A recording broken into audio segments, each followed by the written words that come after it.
Voilà, c'est Yaya Diémé, responsable de PASTEF, chargé de communication départementale de Bignona. Voilà donc, Yaya, aujourd'hui nous allons parler d'un sujet d'actualité. On sait que depuis que le cas Sonko Adji Sarr est déclenché, nous avons vu des manifestations au niveau de Bignona et on sait que Bignona c'est le fief de Ousmane Sonko. Il y a eu même des morts. Qu'est-ce qu'on peut retenir de tout cela, Yaya Diémé? Voilà, donc ce qu'on peut retenir de ce sujet, c'est d'abord un sujet qui est supposé être privé, une question privée, qui est fini par être une question d'État. Et, euh, et je dirais même une question nationale et internationale, compte tenu de l'évolution du dossier et des spéculations qui ont eu tout autour de ce dossier, de cette question relative à un supposé viol. Voilà, donc il faut juste rappeler que nous, PASTEF les Patriotes, n'avons jamais douté de la crédibilité, de l'intégrité morale du président Ousmane Sonko. Et dès sa première sortie, notre leader a demandé à ce que tous les patriotes restent mobilisés. Parce que nous sommes une opposition d'idées, une opposition de propositions, une opposition radicale par rapport à un régime qui est aujourd'hui aux abois. C'est pourquoi euh, nous nous attendons à toutes les situations et nous sommes armés intellectuellement, psychologiquement, moralement à faire face à tous les coups que ce régime peut porter à notre endroit, parce que nous pensons que nous avons un projet pour le Sénégal, pour l'Afrique. Et comme l'a dit le président Ousmane Sonko, le 21e siècle sera africain. Et pour ce faire, il faudrait que les Africains arrivent à se départir de tout ce qui est aujourd'hui mis ou opposition, comme opposition à leur propre essor pour pouvoir marcher sur la ligne de crête et parvenir à relever la tête comme l'ont fait nos ancêtres qui ont toujours lutté et avec des valeurs africaines. On se rappelle de Cheikh Anta Diop, Cheikh Amadou Bamba et de tant d'autres élites africaines qui se sont armés et enracinés dans nos valeurs pour faire face aux enjeux de leur époque. Aujourd'hui, c'est une génération qui s'est dressée contre une façon de faire, qui s'insurge contre une façon de gouverner. Parce que de tous les temps, de 1960 à nos jours, l'Afrique peine à sortir du sous-développement. Et il est temps d'essayer une autre méthode.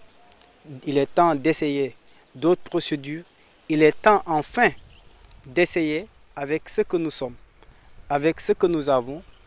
Et on est sûr que le meilleur modèle, c'est le modèle qu'on n'invente pas. C'est le modèle qui existe déjà. Il faut partir de nos réalités. Il faut partir des fondamentaux.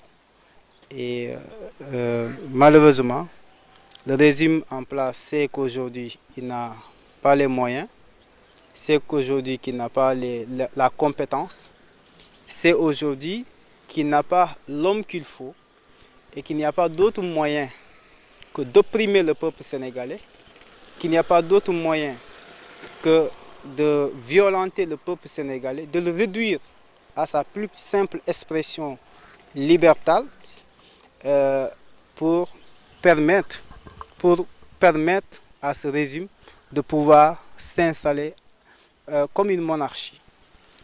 Et il ne faut pas compter sur le peuple sénégalais. Voilà. Merci. Bon, on a vu le niveau, en tout cas, des violences est très élevé au niveau de Bignona. Qu'est-ce qui justifie cela? Voilà, la violence que nous avons notée dans cette affaire est due à une violence d'abord psychologique, à une oppression et à une restriction des libertés et des droits des individus et aussi, je dirais, à une situation économique qui induit les 70% de cette population qui est constituée de jeunes et de femmes, et de jeunes essentiellement, dans le chômage et dans la pauvreté. Donc, aujourd'hui, le régime du président Macky Sall pense qu'avec la situation de la pandémie, il pourrait profiter pour, disons, éliminer, liquider un adversaire politique. Alors, la violence, là, d'abord, elle est morale, elle est psychologique, et les gens ont trop encaissé. Mais cette violence aussi, elle est une violence de nos libertés, une violation de nos libertés. Et on dit devant la nécessité, la loi n'est rien. Le peuple qui est le seul souverain, le peuple est le seul souverain, comme le dit Diderot, s'est levé pour reprendre sa souveraineté pleine et entière. Car dans une république, ceux qui sont censés garantir le droit de chacun, ceux qui sont censés porter la voix de ce peuple, lorsqu'ils démissionnent, c'est à ce peuple de se lever et de reprendre sa liberté, de reprendre son pouvoir. Et nous avons vu une Assemblée nationale qui devrait normalement porter la voix du peuple, porter la voix d'un homme, confisquer la voix du peuple. Et le peuple s'est dit, il est temps d'arrêter tout cela. Mais pire, nous avons constaté que même le pouvoir judiciaire n'est pas laissé en rade dans cette confiscation des droits et libertés des individus. C'est ce qui a enclenché une révolte des populations du Sénégal dans toute l'étendue du territoire sénégalais. Parce que cette population a constaté qu'on a liquidé un adversaire redoutable, M. Karim Wade, et qui pouvait bien opposer beaucoup de difficultés au régime en 2019. On a liquidé un adversaire politique et puissant, le maire de Dakar, Khalifa Ababacar Sall. Aujourd'hui, celui qui incarne l'opposition sénégalaise, le leader de cette opposition, le président Ousmane Sonko, est victime d'une machination, d'un complot politique. Et si le peuple ne fait rien, l'intention réelle de ce régime, c'est de procéder à sa liquidation pure et dure. En tout cas, la confiscation de ses droits civiques qui lui permettraient de se présenter ou qui lui permettront de se présenter aux élections de 2024. Par rapport à la mobilisation, on a vu que tout récemment, le président de la République a fait une déclaration au niveau de la télé, au niveau de la RTS, pour dire que, pour se justifier en fait par rapport à cette mobilisation-là, il dit que c'est par rapport au couvre-feu et beaucoup de choses, mais ce n'est pas Sonko qui mobilise tout cela. Cautionnez-vous ça. Vous savez, quand un régime n'est plus à la hauteur de sa mission, il ne peut plus entendre, il ne peut plus voir. Quand un régime descend jusqu'à orchestrer des manœuvres, des complots sur des questions relatives aux mœurs, comme nous savons que nous sommes dans un pays de valeurs, mais ce même comploteur ne peut justifier son crime que par des questions qui n'ont rien à voir avec la réalité. Vous savez, il y a la vérité, il y a la réalité. La réalité sur le terrain, c'est que ce n'est pas le président Ousmane Sonko, c'est le projet que porte le leader qui est en jeu. Et ce projet-là, je l'ai dit partout, que le discours du président Ousmane Sonko est un acte qu'il a posé dans la conscience des Sénégalais. Et qui a vu la mobilisation de cette jeunesse. Je parle des étudiants. Parce que c'est vrai, la jeunesse est composée de plusieurs entités. Mais aujourd'hui, ignorer que l'université de Dakar, l'UCAD, qui a porté ce combat avec les étudiants qui ont porté, à travers les étudiants, qui ont porté ce combat et penser que ce combat n'est pas légitime ou il n'est pas du peuple, c'est même manquer de considération à l'endroit de cette vaillante jeunesse qui est instruite, qui est mieux armée que certains responsables de ce régime qu'on voit chaque jour à la télé pour apprécier, analyser une situation et décider de leur avenir. Parce qu'il s'agit de leur avenir. Il ne s'agit pas de l'avenir d'un ministre. Il ne s'agit pas de l'avenir d'un président. Parce qu'eux, ils ont déjà leur avenir.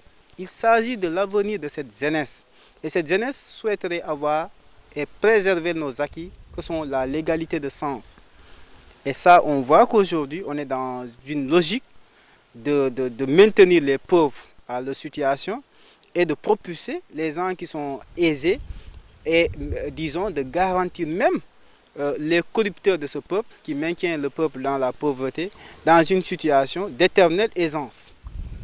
Donc, la violence, je vais revenir sur ça, elle se justifie par cette volonté populaire de préserver un projet qui est sénégalais, mais un projet qui est africain. Maintenant, les causes de cette violence physique qu'on a vue sont dues à deux niveaux. Le refus des autorités à laisser les manifestants exprimer pacifiquement leur volonté ou leur mécontentement ou bien leur point de vue, et aussi, disons, le manque de responsabilité noté sur certains responsables administratifs qui ont tout de suite décidé d'engager des hostilités ou bien une violence, une répression policière justifiée par des termes qu'on connaît tous, qui, s'agissant de dire, ils ont l'habitude de dire force restera à la loi. Et cette fausse théorie, compréhension de cette force qui restera à la loi, les a poussés via leur irresponsabilité ou bien immaturité par rapport aux responsabilités qui reposent sur les épaules, à engager une violence sans précédent face à des élèves, face à des étudiants, face à une jeunesse qui ne voulait juste que dire non, nous ne voulons pas, nous n'acceptons pas la violation des droits du député président Ousmane Sonko. Nous allons revenir sur le cas Bignona. Il y a beaucoup d'arrestations au niveau de Bignona. Le Pastef Bignona compte poursuivre la lutte ou pas? Vous savez, la résistance est un droit constitutionnel.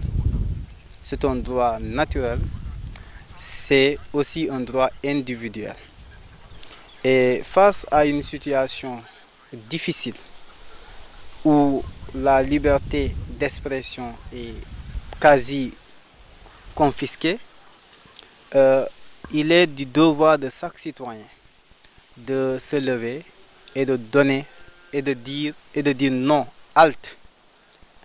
Donc, Bignona, Pastef les Patriotes s'engagent plus que jamais à se mobiliser pour défendre leur leader, le président Ousmane Sonko, défendre le modèle, le projet de Pastef les Patriotes, mais également Pastef les Patriotes se mobilisera partout où les forces vives de la nation le demanderaient pour défendre en tout cas les acquis de la République sénégalaise. Les arrestations à Bignona? Oui, nous avons noté plusieurs arrestations dans le département de Bignona. Très tôt, le responsable départemental des jeunes de Bignona a été arrêté à Bignona et déféré à Ziguinchor avec 8 autres camarades. Nous nous indignons face à de telles attitudes parce qu'ils ont été au fait kidnappés. Moi qui vous parle, j'ai été objet d'une tentative de kidnapping qui n'a pas réussi. Pour juste avoir tenté d'aller rendre visite aux blessés et de constater, en associant les responsables du Forum civil, la presse, certains responsables de l'opposition, pour constater de visu les bavures policières et les gendarmes qui ont fait des descentes dans des domiciles pour séquestrer, violenter des dignes citoyens. Alors, nous pensons que ces arrestations sont des arrestations arbitraires dans le cadre de la manifestation du droit des individus. Et comme nous le confère le droit sénégalais, les populations ont le droit à chaque fois que de besoin d'aller se mobiliser. Il suffit juste de faire une déclaration et non une demande de manifestation pour, n'est-ce pas, permettre à l'autorité de s'organiser pour encadrer cette marche-là. Aujourd'hui, ce droit nous est confisqué. Vous verrez que ça fait 2 ou 3 ans qu'on n'autorise plus les manifestations au Sénégal. Donc, les arrestations, nous les dénoncions avec toute la vigueur et nous nous indignons en tout cas de cette attitude. Parce que moi, par exemple, qui a été objet de poursuite par les gendarmes, et nulle n'était l'intervention du guide religieux de Bignona. Peut-être je serai aujourd'hui en prison parce qu'ils m'ont encerclé. Et je pense que en tant que responsable, on aurait simplement dressé une convocation, nous aurons déféré à la convocation.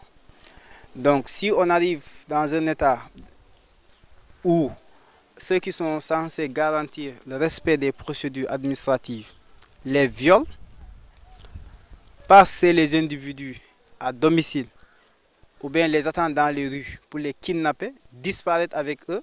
La preuve, nul n'était un avis de recherche à Bignona.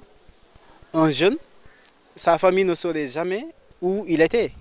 Pendant qu'il était au niveau de la MAC de Ziguinchor, les arrestations, le jeune a été kidnappé, c'est le mot qu'il faut dire, et on ne lui a pas permis de se défendre ni de saisir un avocat, déféré à Ziguinchor, amené à la MAC de Ziguinchor.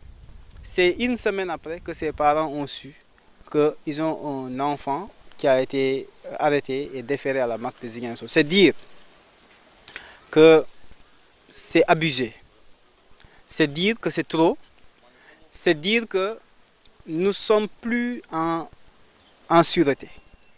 Nous ne sommes plus en sûreté au Sénégal parce que nous avons vu des nervis. On ne sait plus aujourd'hui qui porte l'uniforme. On ne sait plus si on peut se confier sans risque à un policier. On craint pour notre propre sécurité. Nos familles ne dorment plus. Aucun citoyen sénégalais aujourd'hui n'est garanti ni par l'État qui est censé le protéger, ni par ceux qui sont censés rendre la justice. Donc, nous pensons que c'est au peuple de régulariser cette situation et nous lançons un appel à la non... Avant l'appel, nous allons parler, par exemple, on a constaté, en tout cas, ce silence de nos autorités. Hein. Voilà, nous nous indignons de constater qu'aucune autorité, membre de Benno Bokk Yakaar, ou en tout cas de nos élus locaux au niveau département de Bignona, à l'exception de Nima Sané, Oudiaby, qui a démissionné, et peut-être Bourabé, aucune autorité, aucune d'entre elles n'a osé, en tout cas, ne serait-ce que fustiger l'attitude de l'autorité, des incidents ou bien de la violence policière qui a été constatée au niveau de Bignona, jusqu'à qu'il s'est suivi 3 décès mort par balle, des jeunes surtout. Donc cela une fois montre que ces gens-là sont là que pour leur intérêt. Ils ne sont pas là pour la communauté. Quoi qu'il en soit, quelle que soit la violence de cette jeunesse, c'est leur jeunesse. Ils ont été élus pour cette jeunesse, pour le destin de cette jeunesse, et ils devraient pouvoir continuer à parler à cette jeunesse. Leur silence montre qu'ils sont, d'une manière ou d'une autre, responsables et coupables. Voilà. Je lance un appel à la jeunesse de Bignona et à la population de Bignona de savoir que cette question n'est pas politique. C'est une question de souveraineté nationale et tout le monde doit être debout et faire face pour défendre le projet de la République du Sénégal, le projet de l'avenir de cette jeunesse du Sénégal. Merci.